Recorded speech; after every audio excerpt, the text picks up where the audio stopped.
Liepājas pašvaldības dzīvnieku patversmē mītošos suņus un kaķus 2 nedēļas uztur par pašvaldības piešķirtajiem līdzekļiem, iegādāto barību un citām vajadzīgajām lietām. Pēc tam dzīvnieku barības un viņu dzīvē nepieciešamās lietas ir atkarīgas no ziedotāja labvēlības, gan naudas, gan mantiskā izteiksmē. Ezerkrasta sākuma skolas 4. klases skolēni šodien kopā ar saviem lielajiem draugiem no 6. vidusskolas labo darba akcijas ietvaros šodien ziedoja gan vajadzīgās lietas, gan rādīja piemēru citiem, ziedojot savu laiku no mācību stundām brīvprātīgajā darbā, vedot pastaigā četrkājainos draugus. Kur jūs dabūjāt visas tās lietas, ko jūs atnesāt? Nopirkām un dažiem arī mājās kaut kas stāvēja droši vien. Kā ir, vai tu izved pastaigā sunu, vai suns izved tagad pastaigāt tevi? Tagad viņš izved mani pastaigāt.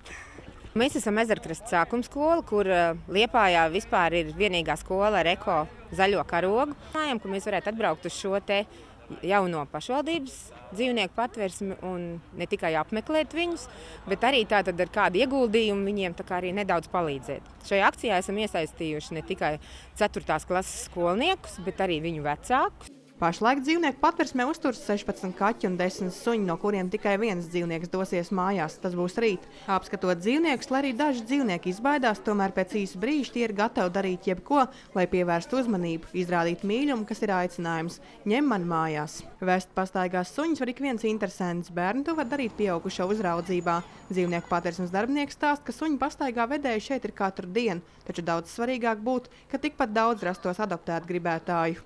Bērni atzina, ka satikšanās ar dzīvniekiem patversmē viņiem likusi pārdomāt daudz cilvēku attieksmi pret saviem labākajiem draugiem, kā arī sniegus prieku, ka viņi likuši tapt laimīgiem tiem pūkainajiem četrkājāņiem, kuriem cerams tikai uz īsu brīdi laupīt lielākā laime – ģimene un mājas. Liena Nersona Kolosova, Aigars Brečs, TV Kurzem.